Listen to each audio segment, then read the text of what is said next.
Om Sahana Vavatu Sahanau Bhunaktu Saha Viryankaravavahai Tejasvinavaditamastu Mavet Vishavahai. Om Shanti Shanti Shanti.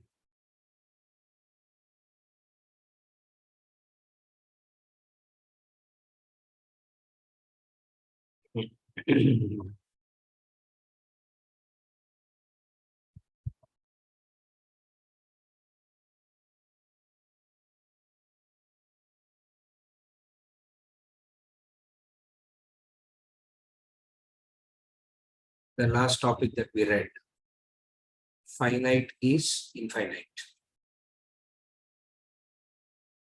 So what you see as finite, what you see as limited, if you go deep and deep and deep into it, it is infinite.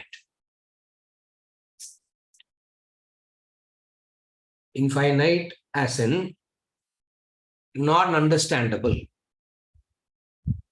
Infinite as in incomprehensible. Infinite as in incomprehensible. Infinite as in non-understandable. Finite is that which is comprehensible, which is understandable. Infinite is that which is non-understandable, incomprehensible. So even what you think is comprehensible, if you go deeper, it is incomprehensible. You are not able to, you cannot understand. That's why he gave the example of, oh, there you simply glance across the street and say, oh, there is Sally. You just see that side and say, yeah, I saw this person. And for a sight, this number of calculations happen, not to talk about so many other things. No, if you take each and everything into consideration, it is infinite, incomprehensible. Infinite in the sense of incomprehensible.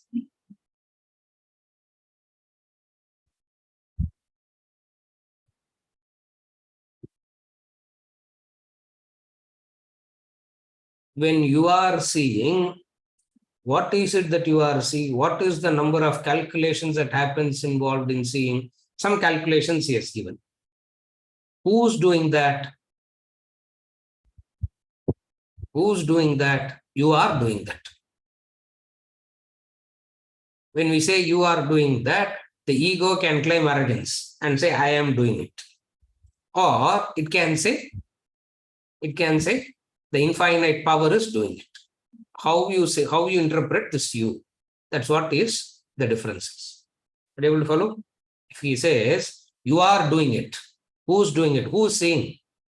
You can't say God is seeing. No, you have to say, I am seeing. Who's hearing? You have to say, I am hearing. So you are doing it. When you are doing it, who's doing it? You are doing it.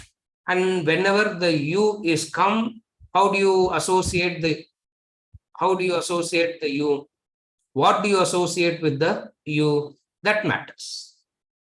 So here what he saying is, do not associate the you with the little self, because the little self is not doing all these. That which the little self cannot comprehend is doing everything. You are that infinite. You are not a finite, limited, restricted person that you think you are. You are infinite. And you are infinite is not to say the ego is infinite.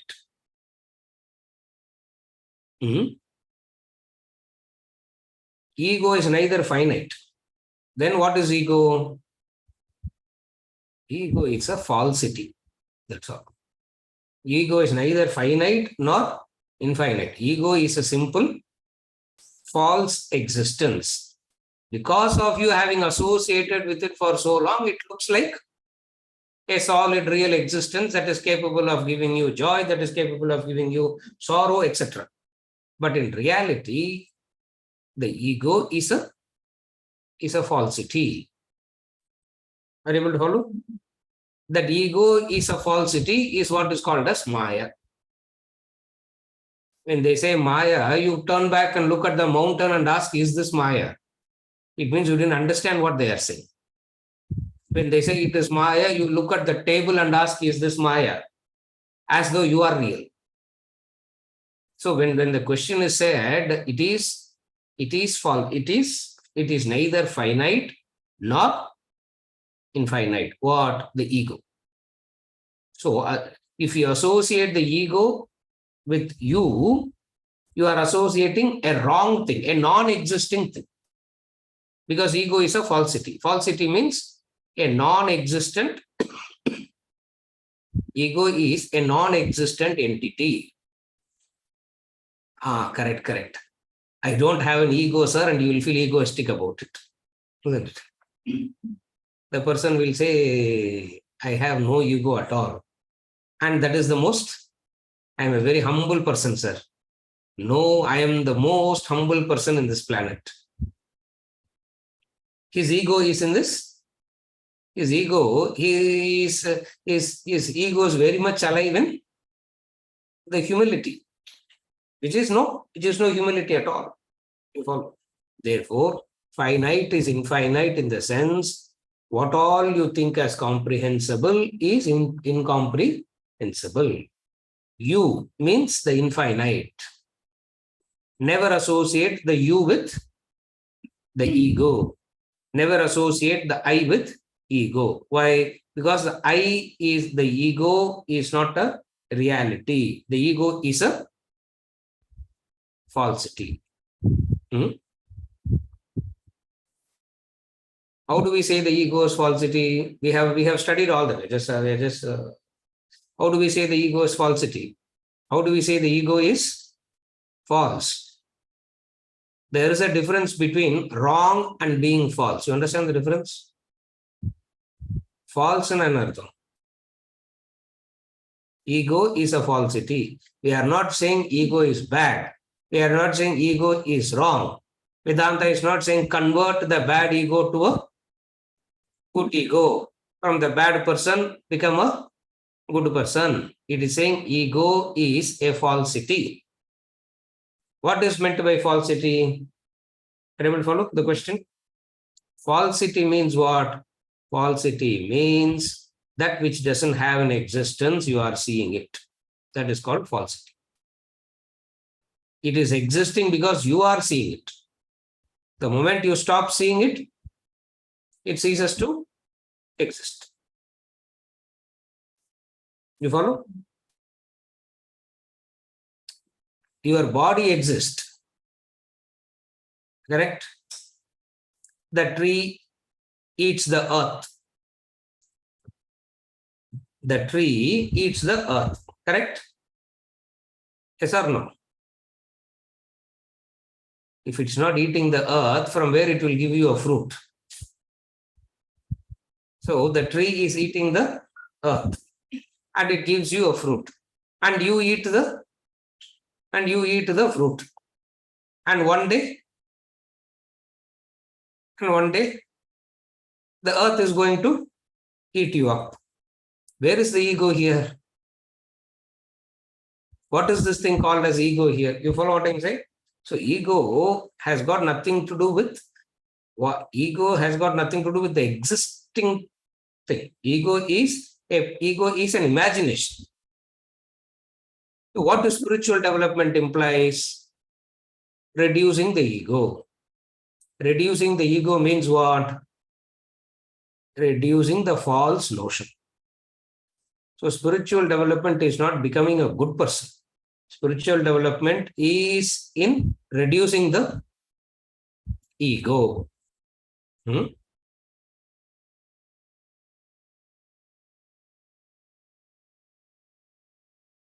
That you, if you associate with ego, the falsity is strengthened. That you, if you associate with the infinite, your ego melts away. That's all. Your ego simply melts. It melts because it doesn't have any existence. But I am seeing it, no. I am feeling it, no. I'm experiencing it. No. How can you call it as? How can you call it as false? The fact that you are experiencing it doesn't make it real. We have seen all this already. I'm just summarizing. We are not going to this analysis. Some other text will go through this again and again and again. You follow? Just because you are seeing it doesn't make it real. You're able to follow? So finally, what do we understand in all this? When they say you have infinite power in you, you are infinite, that infinite status should not be arrogated by the ego. The ego is not infinite. And the ego is neither finite. That is why we cannot get rid of the ego. We want to keep the pure ego. Are you able to follow? You will not want to get rid of your ego. You will want to be known as a good ego, a charitable ego, a affectionate ego, a loving ego. The very fact that ego has entered, all this ceases to exist. Therefore, do not associate the you with the ego. The ego is neither finite nor infinite. The ego is a simple, non-existent factor. Those who realized this, they say, I am infinite. You will say, I am finite.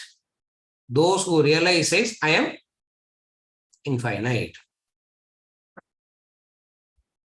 Actually, they will not even say, I am infinite and all. They will simply say, I am. That's it. How to... Infinite is not an adjective to the I. Infinite doesn't add anything to infinite, doesn't add any value to that I. Therefore, what is understood? It is understood very clearly that what you call as ego is a non-existent entity which is neither finite nor infinite. That's why if you look at your own body, it is infinite. That's the example that's analysis that it is given here. And you can go on and on and on giving your own examples.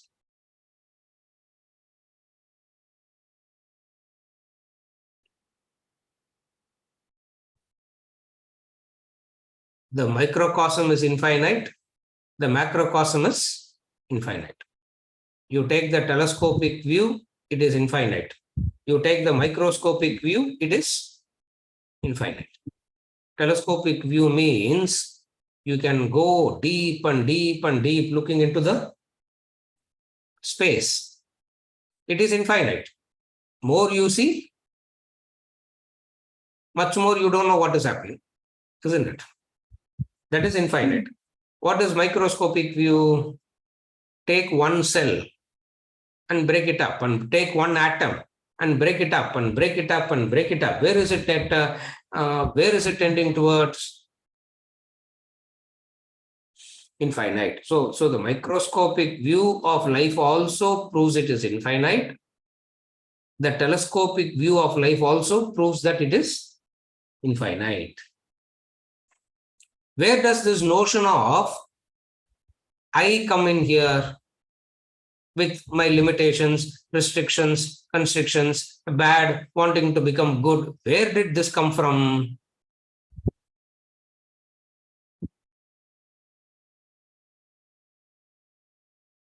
Simple imagination. A simple imagination. So get rid of your imagination. So what does self-realization means now? You have simply stopped imagining that. Now you are imagining something. Self-realization looks like an imagination, no? Now self-realization looks like imagination, and what you are going through is is real. Here he is saying it's exactly the opposite. Self-realization is the only reality, and all that you are going through is imaginary. It means the success is imaginary. The praise is imaginary. The promotion is imaginary. The insult is imaginary. Failure is imaginary. Everything is imaginary. So, how do you understand this now? The ego is a falsity thriving on imagination, nothing else. Ego is a falsity simply thriving on imagination.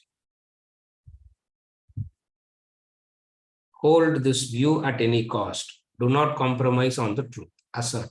What should you assert? The microcosm and macrocosm are in me. The ego can never say that. The ego can never say microcosm is in me, macrocosm is in me, because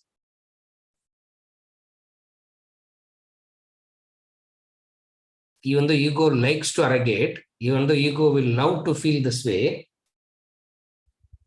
absence of ego, the melting away of the ego is this. Up to this we have studied. Now the question is, I want to reach that state.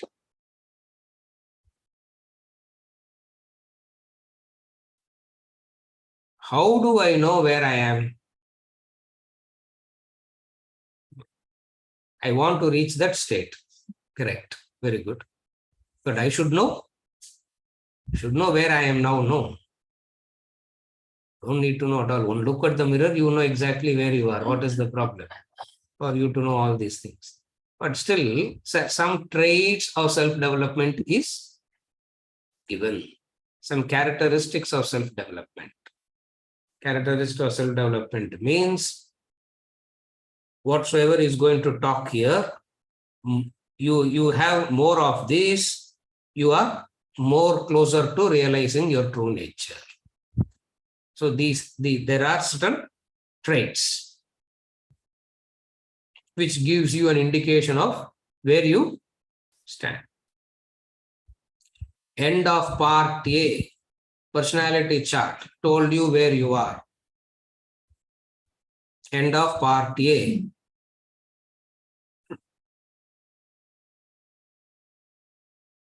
We are studying this book, Vedanta Treatise. Correct? Huh? At least to that extent we are aware. And it has part A, part B, part C. Part A ends with personality chart. Part B ends with, again, some indicators were given there also. Self-realized person and what are the traits. Some indicators are given there also in part B. In part C, concluding portion, also certain characteristics are given. Are you able to understand sequence? Are you able to understand? So some at the end of every section, at the end of every part, section 1, section 2, section 3, part A, part B, part C, at the end of each and every part, some indicators are given to tell you where you stand, so that you can never misunderstand your position in this on the journey. You know exactly where you stand.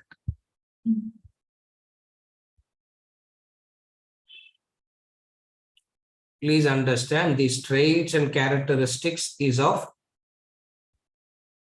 those who are trying to evolve, not an enlightened person. Remember that. Understand this. First, this is very important to understand. Don't call this as characteristics of self-realized person. These are not characteristics of self-realized person. You follow what I am saying?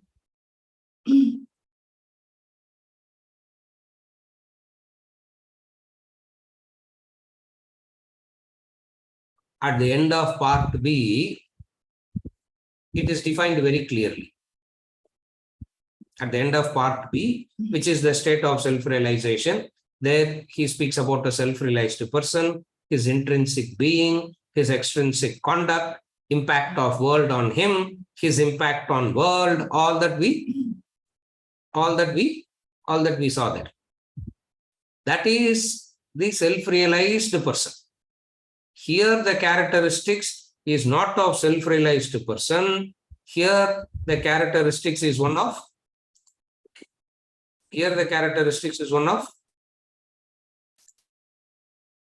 self-development. Self-development means one who is aspiring to attain self-realization. So understand these traits as for the one who is in the path. Don't take these as characteristics of an enlightened person. Because the characteristic of an enlightened person is as confusing as Brahman, as confusing as Maya. So it will be as confusing as, if not confusing as Brahman, it will be more confusing than Brahman. So don't take this as characteristics of a self-realized person.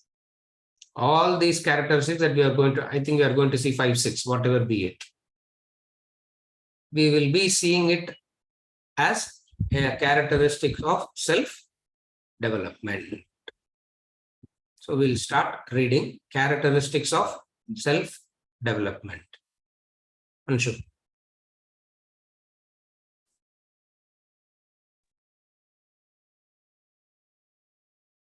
Characteristics of self-development. God realization is the ultimate goal of human evolution. Those earnest in reaching it wish to know them. Sorry, one second. Know the present state, but find it difficult to evaluate their spiritual status. They are unaware of their position in the path of evolution. Few understand what exactly are the traits and characteristics of self-development. Worse still, people have their own standards of judgment. Thus, many enlightened sages have passed into history, unknown, unsung. Ironically, people attribute greatness where it is least due, confer divine qualities upon spiritual charlatans indiscriminately, deify them as gurus and follow them blindly. Such following helps neither the disciple nor the guru. Do not fall a prey to such irrational practices. You cannot afford to commit such blunders. Try to understand clearly what constitutes the elements of spirituality. What marks the progress in the spiritual path? What are the chief characteristics of self-development? The true attributes of a spiritually advanced person. With the study and analysis, you would be able to assess the strength of spirituality in yourself as well as others. A few traits and characteristics of spiritual evolution are listed below for your guidance. Yeah. Self-sufficiency. I'll read. Yeah. Self-sufficiency. As a person evolves spiritually, he develops self-sufficiency, becomes independent of the world around him. He stands out a master of all he encounters in the world, whereas a spiritually retarded person remains a slave of his body and its perception, its mind and its emotions, intellect and its thoughts. A self-developed person revels within his own self. His peace and happiness is not dependent upon anything other than his self. He does not crave for sense objects or emotions, thoughts or ideas. He remains ever free, unaffected by the manifold pairs of opposites that constitute the world, be it pleasure or pain, joy or sorrow, honor or dishonor. Only human beings have the spiritual potential to enjoy such independence. All other creatures are entirely dependent upon the world for their peace and pleasure. You gain self-sufficiency by focusing your attention on the self. The more you attune to the self, the less dependent you are on the objects and beings of the world. And by finding your union with the self within, you gain absolute peace and bliss. Nothing in the world can augment that supreme state of fulfillment. You become totally self-sufficient, truly spiritual. You may wonder, how can one remain unaffected by the world? Become free from the persecutions of body, mind, and intellect. Keep a balanced mind amidst trials and tribulations. The answer lies in spiritual discipline. Through spiritual discipline, you gradually detach yourself from the material equipment and their activities by attaching to the self within. You become established in the self. Thereafter, the world cannot disturb you. Take the example of a coconut. When a coconut is raw, the kernel sticks to the shell. The bondage is firm. You break the shell, the kernel also breaks. But not so when the coconut dries up. When a coconut is completely dry, the kernel separates clear from the shell, becomes free. It shakes inside like a rattle. Now, when the shell of the dry coconut is broken, the kernel does not break. It remains as it is, unhurt, unaffected. The same is true of yourself. As long as you are attached to your body, mind, intellect, you are affected when they are affected. But when you detach yourself from them, you remain equanimous regardless of any affliction they go through. You gain your independence, liberation. Yeah. Now, the first thing is what marks the progress in the spiritual path? What are the characteristics of self-development? You need to know how to assess the strength of spirituality. You need to know how to assess the strength of spirituality.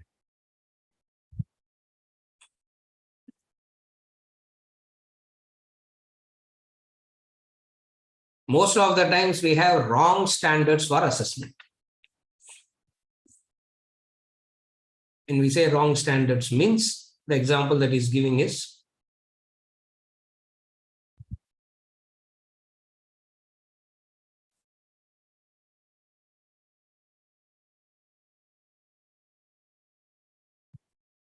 you defy them as gurus and follow them blindly, not knowing whether these qualities exist. For you to know whether the other person has these qualities or not, you should have these qualities. Then only you can know. If you do not have it, by no way you can know whether the other has it or not. So these are the characteristics of self-development. The true attributes of a spiritually advanced person. First quality that we are discussing is self-sufficiency.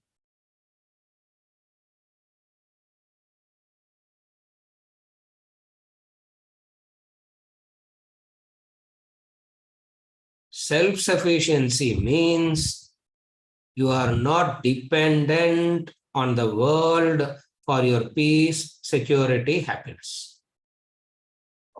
This is what is called self-sufficiency. Independence. Again, I repeat. What is self-sufficiency means? What is independence means? You are self-sufficient. You are independent. Means what? Your peace, security, happiness is not dependent on the world. Generally, if you see, dependency means you are dependent on the world to give you, make you feel secure. You are dependent on an external factor to give you peace. You are dependent on an external factor to make you happy. Are you able to follow?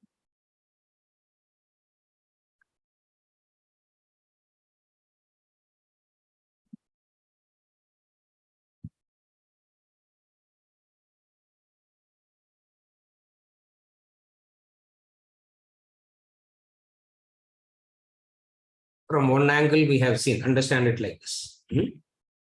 From one angle we have seen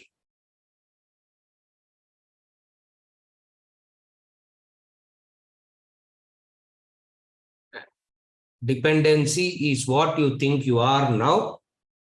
Independence is what the ego thinks it can aspire, but somewhere in between is the reality. Again, I repeat. Dependence is what you think you are now. Dependent, you are I'm dependent. You are dependent for what?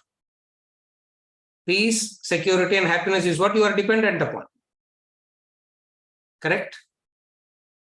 When you say I am dependent for money. You will say I'm dependent for money. Okay. Why? Because not having wealth makes you feel insecure. Not having wealth makes you feel insecure. Therefore, you want wealth because wealth will give you security. So what is self-sufficiency means? Whether you have wealth or no wealth, you don't feel insecure. That is self-sufficiency. One of the important qualities to understand is the self-sufficiency, and it can be completely misleading. It can be completely misunderstood. Yes, sir. We all want to become self-sufficient only, no, sir. I want my children to become self-sufficient. They should be on their. They should stand on their own feet. Everybody can stand only on their feet. How can anybody stand on another's feet? Yeah. So what is meant by self-sufficiency here? Looks like we are all already know what we assume so. We know already what self-sufficiency means. So what is self-sufficiency? Self-sufficiency is a state where you are not dependent on the world for peace, security, happiness. Okay. Then on what are you dependent? Okay, if you are not dependent on the world, are you dependent upon God for peace, security, and happiness? No, that is also not the case. Then what is it? Self-sufficiency means recognizing that security is what you are already. Peace is what you have already. Are you able to follow? Happiness is what you have already. Since you have it, you are not seeking it. Are you able to follow? When you believe you don't have it, then only you will seek it. You know that you are having it. Not only you know that you are having it, you also know that it cannot be taken away from you. Are you able to follow? You have it, but you have something, but if it can be taken away from you, then what is the problem? Then what is the point of having it? Because the same insecurity again, no? You follow? Therefore, what is meant by self-sufficiency here? Self-sufficiency is where you are not dependent on the world for your peace, security, happiness. The body is dependent on the sense objects. The mind on emotions. The intellect on who's agreeing with you, who's disagreeing with you. Correct? These are all the dependencies. What is self-sufficiency here? Some will agree, some will disagree. Some will be pleasant, some will be unpleasant. Some object will give you joy, some object will give you sorrow. You follow what I'm saying? When you are, by recognizing these, you are not dependent. This is called independency. This is called self-sufficiency. And this kind of this self-sufficiency comes as a result of spiritual training. So self-sufficiency is not saying that you are independent. If you remember, we started by saying you think you are dependent now, and your aspiration is to become independent. Somewhere between the two lies the reality. What is the reality? Interdependence. That interdependence, recognizing that interdependency is self-sufficiency. Recognizing the interdependency is what should be understood as self-sufficiency. Otherwise, self-sufficiency, if you wrongly understand, you will think that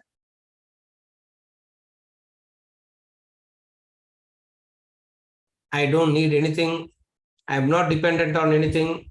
On the one hand, you know that you need it. On the other hand, Vedanta is saying you don't need it. Then there is a confusion. What is the confusion? In lectures, you should say others should not have it. After the lectures, you should have as much as you can, isn't it?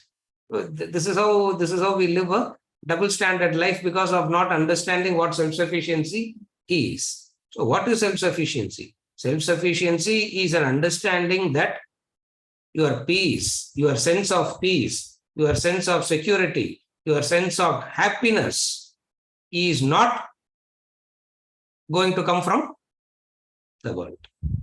Are you able to follow? As long as you are understanding this, this is called self-sufficiency. How do you understand this? What are the traits? What are the practices that brings about self-sufficiency? You should not be asking this question now, because we know what the spiritual practices one should be doing. What is the spiritual practices that one should be doing? Jnana yogena sankhyanam karma yogena yoginam. In the initial stages, do karma yoga. In the advanced stages, do. So all that is very, very clear. If you are doing those spiritual practices properly, what happens? What affect others will not affect you. What used to affect you in the past will stop affecting you now. This is called self-sufficiency. Are you able to follow? Again, I repeat. What affect others will not affect you. What was affecting you in the past will stop affecting you now. This is the indication of, this is known as the indication of self-sufficiency. Are you able to follow? Otherwise, you are dependent on everything. People talk about you should have a balanced mind. You should remain unaffected, correct? We all want to have a balanced mind. We all want to remain unaffected.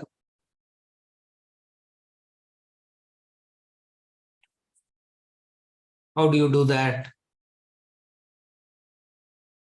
By recognizing this fact. You follow? Otherwise, emotions, desires make you to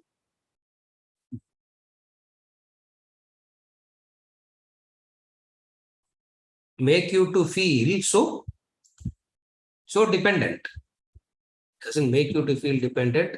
You are dependent. You are dependent.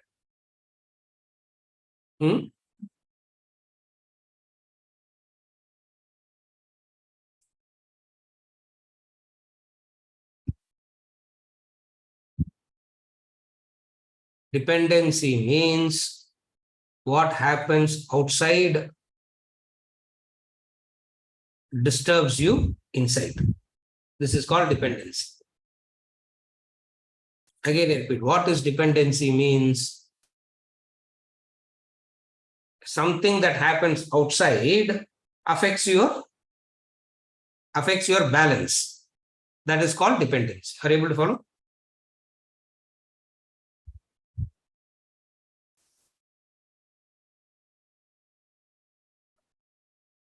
A death happens. Let us say a death happens, and that death, does death affect you? Does death affect you? Does death bother you? If death can affect you, if death can bother you, you will be affected, bothered 24/7. Because something is dying every moment. Somebody is dying every moment. Something is dying every moment. Are you affected? So death is not affectation. Then what is affectation? You have your insurances on a few. You are dependent on a few. When something happens to that few, you get affected. So that few, what are you dependent on that few for? For your happiness, for your peace, for your security. That's all. Are you able to follow?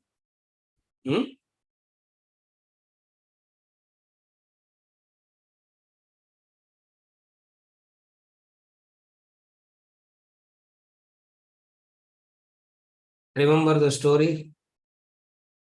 We have seen the story any number of times. Again, it's the same story, the childhood story that we all heard, isn't it? A bad king, and nobody is able to murder that king. Nobody could do any harm to that king. And the wise man told the young boy, what is the way?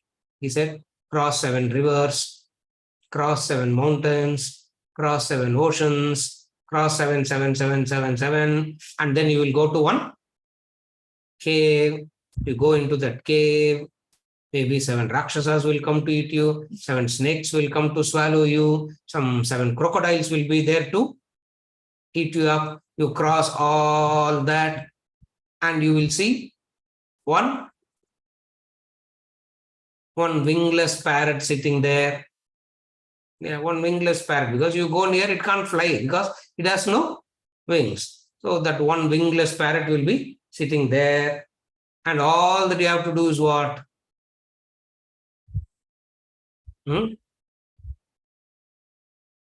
You strangle the parrot there. The king will feel strangled here. This is called dependence. This is called dependence. You strangle the parrot there. The king feels strangled here. You suffocate the parrot there. The king here feels suffocated. This is called dependence.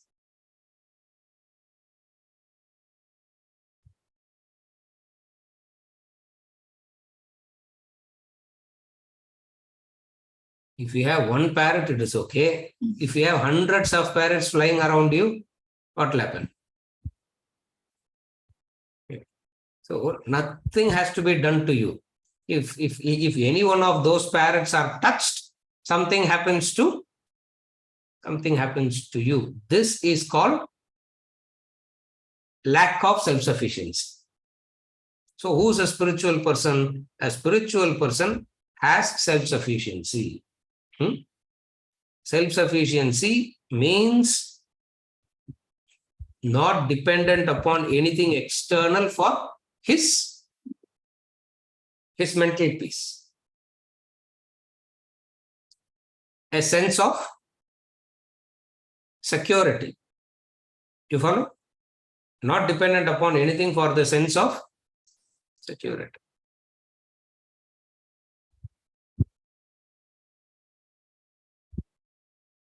Can we depend upon God for peace, security, happiness, sir? Depending upon God for peace, security, happiness is worse than depending upon the world. Why? Are you able to follow? People will say, correct, sir, we should not be dependent on world for all this. But we should be dependent on God, no? and you become dependent on God. If you are vulnerable in the world, you are most vulnerable when you become dependent on God. Why? Why? God says, you obey the law, you will have peace, security, happiness. You violate the law and you come to me, nothing can be done. Are you able to follow? So God will say, don't dependent on me for peace, security, and happiness. Simply obey the law. Now, what is the spiritual path to become self-sufficient? With this analysis, what is the way to become self-sufficient? The way to become self-sufficient is simply obey the law. Those who obey the law becomes self-sufficient. If you violate the law, you will be disturbed. And God is not going to grant you freedom from that disturbance. Why? Because when God made the law, He made the law very clearly. What? No amendments, no constitutional bench. No amendments is possible. No constitutional bench is allowed. You follow? Therefore, what practice that the spiritual practitioner does, as a result of which that person became self-sufficient, not dependent upon the world, not dependent upon God, but living a life strictly adhering to the law. A person who lives a life strictly adhering to the law experiences self-sufficiency. Are you able to follow? So a person obeying the law, a person following the law, a person obeying the law is the one who finds the self-sufficiency, who experiences the self-sufficiency. So what is a spiritual practice? The spiritual practice that you got to do is simply obey the law. What is the law? We have said it already. All that we have been discussing in so many classes again and again and again.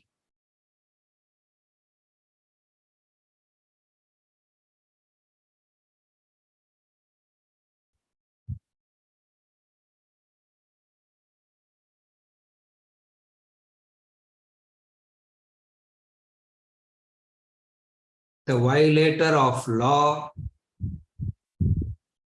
will never know what peace is, will never know what happiness is. Wherever you feel you have lost your mental peace, wherever you feel insecure, remember you have violated the divine law. You violate the divine law. The indication of you having violated the divine law is you will lack mental peace. You will lack mental peace. You will feel insecure.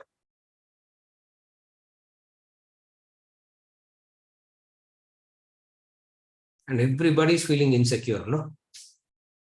Who is not feeling secure? Everybody is feeling insecure. And the way to overcome insecurity is the wrong way that people adopt is insecurity because of less in numbers, sir. More the numbers, more the security, isn't it? That is why 6-digit balance, okay, security.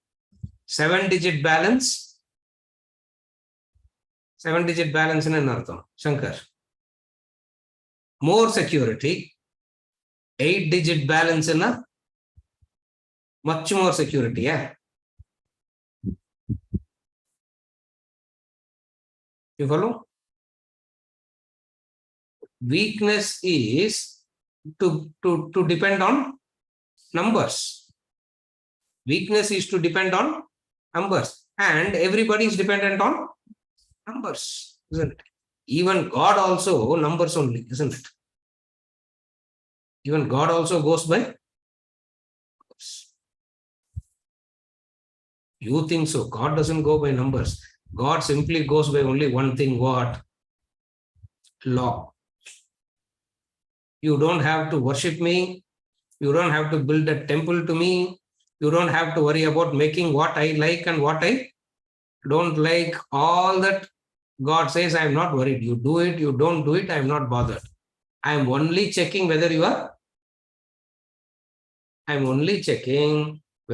are obeying the law.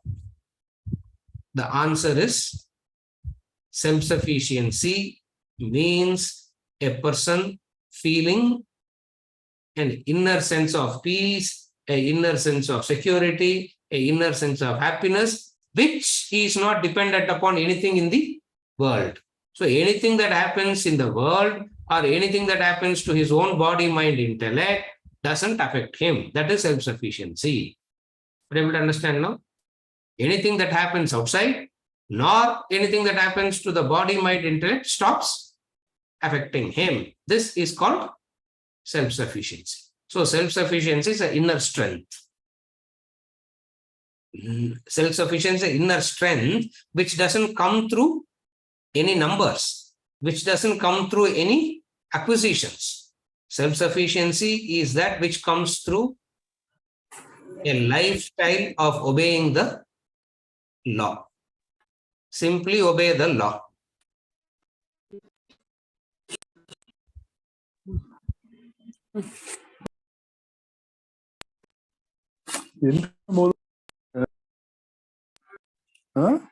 Simply obey the law.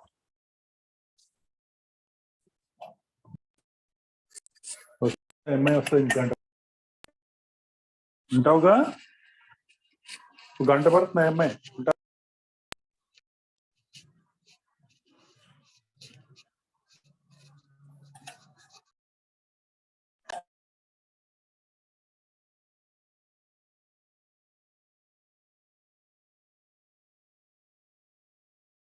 I will follow. Self-sufficiency is a simple recognizing factor. What is a recognizing factor? You follow the law, you follow the law, you obey the law. There is a sense of inner peace, security, happiness, which cannot be taken away by anything. So self-sufficiency means having something and that cannot be diminished, that cannot be taken away from you. Are you able to follow now? So what gives you, what is self-sufficiency means? Self-sufficiency means that which cannot diminish and that which cannot be taken away from you. What cannot diminish and what cannot be taken away from you? A lifestyle of obeying the law. A lifestyle of obeying the law. If that lifestyle isn't there, irrespective of what you have or what you don't have, you will always feel dependent. You will always feel dependent. Opposite of self-sufficiency is a sense of dependency. A sense of dependency brings about what? Sense of dependency is what brings about all the irrational behaviors, irrational thoughts, wanting to keep things, wanting to have things to go in your in your way, wanting to manipulate the other, wanting to control the other. All this happens. Are you able to follow? All this happens because of what? You lack self-sufficiency. You lack self-sufficiency because you are violating the law. What is the law that you are violating? How does that result in all this? We are not discussing that here. That's not what we are discussing here. You violate the law, you feel dependent. You obey the law, you have a lifestyle of obeying the law, you feel an inner sense of peace, security, happiness, and that doesn't diminish, nor it can be taken away from you. That is called self-sufficiency. You have it, neither it diminishes, nor it can be taken away from you, isn't it? Imagine you have wealth. Inflation, wherever your wealth is also. You have wealth, inflation is increasing, your wealth is decreasing, another fear. Wealth is coming, wealth is there, inflation is there, and as the inflation is, your wealth is also correspondingly. What a security, sir. Thought of itself is so, make you feel so secure, isn't it?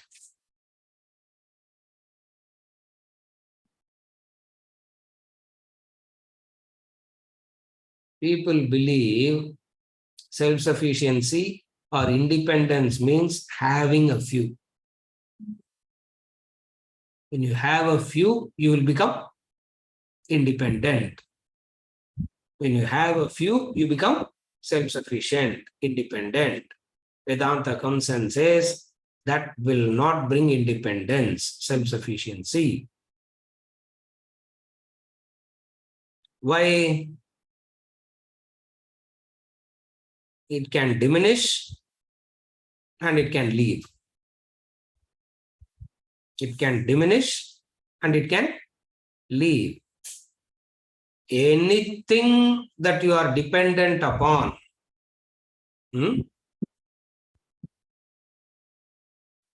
we have seen it any number of times. Yeah. Agama payino nityaha tam titikshasva bharata. Matrar sparshastu kaunteya sitoshna sukha dukkadaha. Agama payino nityaha tam titikshasva. It is agama payinaha, it is anityaha. It is agama payinaha, it is anitya. It is so all that has these two characteristic features of agama payina and anitya. If you are dependent on that, what will happen? You will suffer, because you cannot change the nature of agama payina and anitya. That's the reality. You cannot say, why not breathe in carbon dioxide and give out oxygen. Vijay, correct sonna mathi sonna? Correct sonna? I said it correctly, no. We can't say, why not we breathe in carbon dioxide and breathe out oxygen. Whether we like it or not, we have to breathe in oxygen and breathe out carbon dioxide. Where is that's all? That is the reality, full stop. Isn't it? So, what is self-sufficiency here means?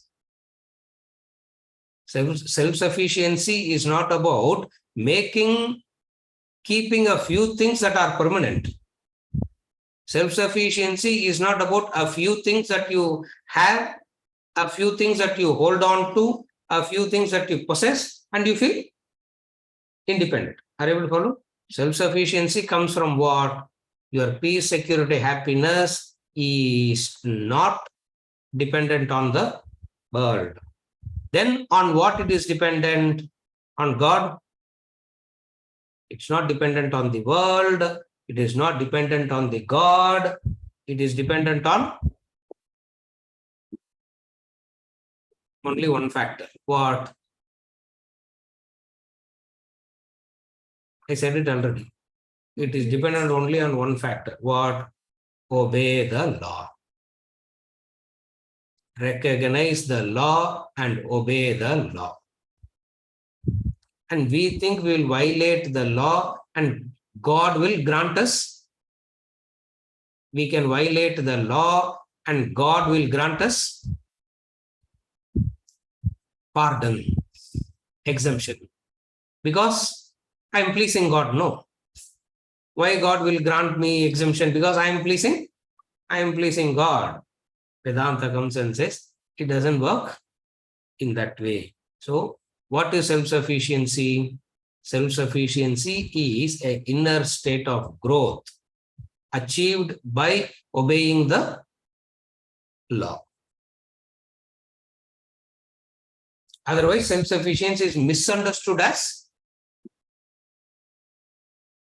have a job, have a career, have a family, have a good bank balance, and also a few morals and ethics, and also a few pilgrimage tours, and also some charity little bit here and there. I am feeling very safe and secure. That is a life of dependence. Self-sufficiency is exactly the opposite of it. What is it? You are not dependent on the world for your peace, security, and happiness. When you are not dependent on anything for your peace, security, and happiness, you are on the right. You are on the right path. Relatively, what do you understand? What you thought peace, security, and happiness in the past will change. It will be more towards the law. It will be more towards the spiritual growth. Then you understand that you are on the right path. This is the first characteristic of self-development. Self-sufficiency is the first characteristic. And there are a few more characteristics which we will continue next week. With this, we conclude for